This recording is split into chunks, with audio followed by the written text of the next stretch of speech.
Hi, I'm Kenton, and this is Kenton Knows. Today, I want to walk you through exactly what you need to know to buy your first real estate investment property.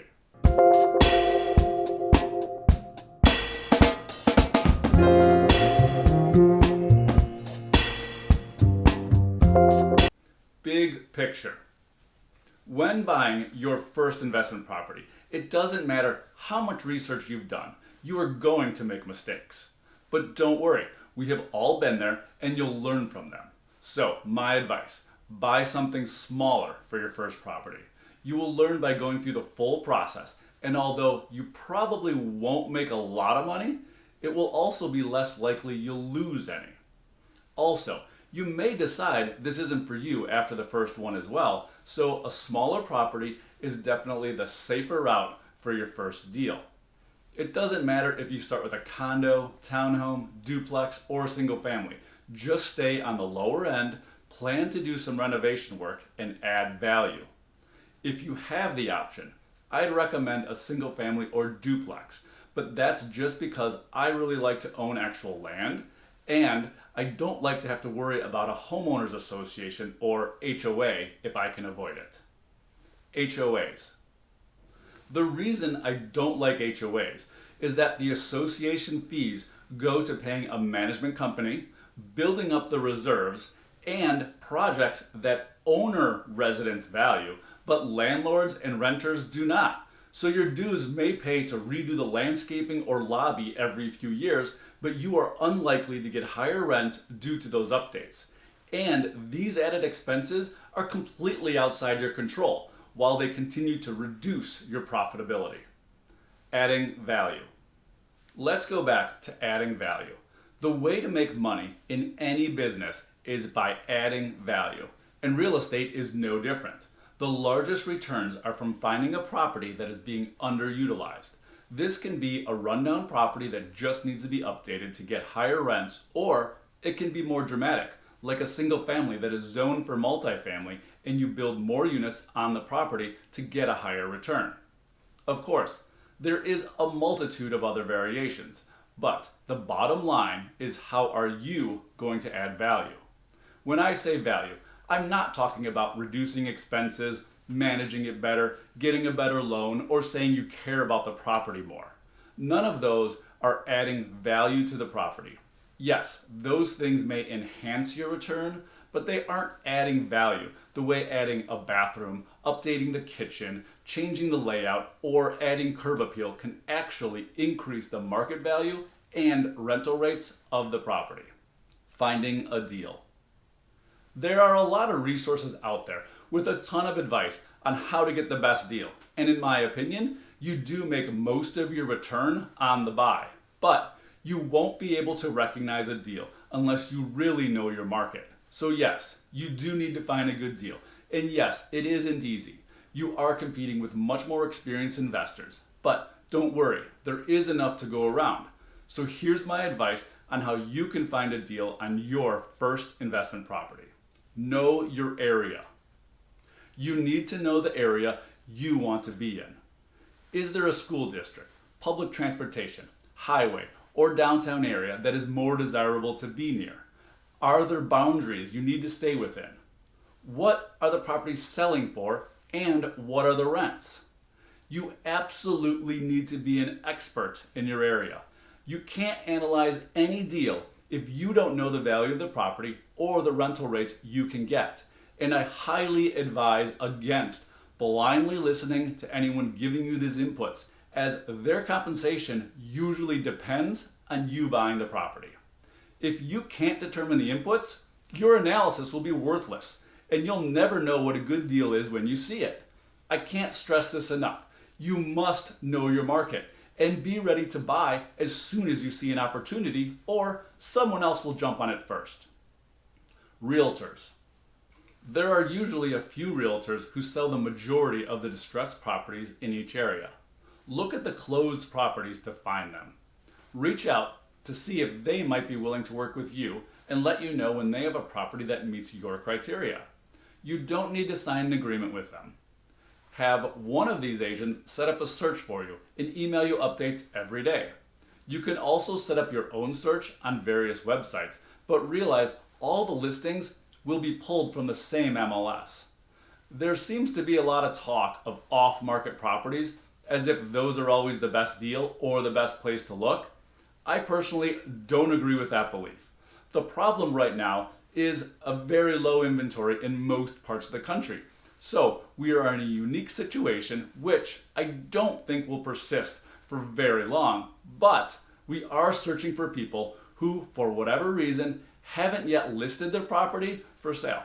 My main message here is that you can find deals on the MLS and you should be sure to include it in your search. All but one of the properties I personally own were listed on the MLS, including one I bought at auction and one I bought directly from the FDIC. Wholesalers. Wholesalers try to find off-market properties and put them under contract. Then they will assign the contract to a buyer for a slightly higher amount and they profit the difference. The good news is they're usually very unique leads. So try to connect with some wholesalers working your area. If you live in the area, you may have gotten a letter from one, but I'd also search for them at a local meetup or Facebook group. Reach out and let them know your criteria for the properties you're looking to find. Unfortunate events. Although this might sound bad, deaths and divorces can produce an opportunity to get a deal as well. So look out for these opportunities. If possible, you want to make friends with estate or probate attorneys, as they may have a need to sell real estate from time to time, and be aware of properties before they're actually listed for sale. Door knocking. If all else fails, you can just start knocking on the doors of properties that are in the areas you like, but look a little rundown and ask the owner if they are interested in selling. If the owner isn't there, write down the address, look up the owner in the county tax records, maybe send a letter or plan to come back when the owner might be home. Moving forward. In the end, you can't analyze every deal to death, and most of your inputs are educated guesses anyway. You'll need to do the best you can, trust you've done the research, and go with it. Yes, you want to make money, but you are also learning, and as long as you stay fairly low with regard to the cost, you shouldn't lose too much, if anything, on your first investment, and you will surely do a lot better in your next deal. Realize that it is very likely that you will look at a lot of properties and make a lot of offers before you actually make a deal. This is completely normal and okay, so keep at it and don't worry about offending anyone with a low offer. If you know your market and what other properties have sold for, then you know what is reasonable, even if the seller or agent don't agree. Negotiation. I'm going to keep this simple. Know your number for what makes this property work for you and don't go above it. I've taken graduate level classes on negotiation, but this doesn't need to be complicated and we don't need to get into the nuances here. Start below your number so you can come up. Both sides need to walk away from the negotiation thinking they got something out of the other person, or their ego won't let them agree to anything. So be ready to reluctantly give in some, or you won't make a lot of progress in the negotiation. Now, here's another negotiation tip. If the other side is appealing to your emotions, you need to respond with facts and numbers. If they respond with facts and numbers, go back with emotion. You can't convince someone that your emotions or feelings are more valid or that all your numbers are correct and theirs are not. But you can change the dynamic by appealing to the opposite. Inspection. It's easy to be scared when you get the inspection report on your first property.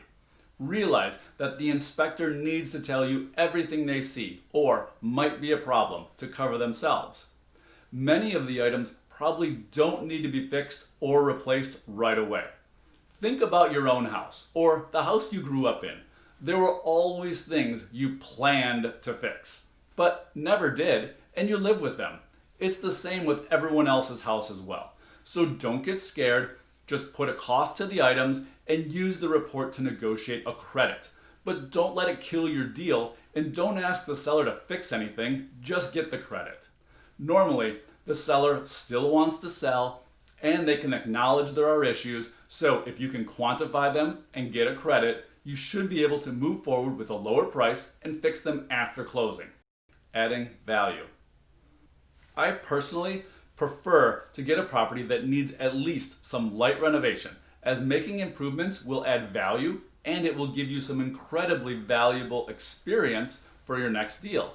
When you make improvements, you are adding real value and have a much higher likelihood of making a profit. Remember though, time is usually your enemy here.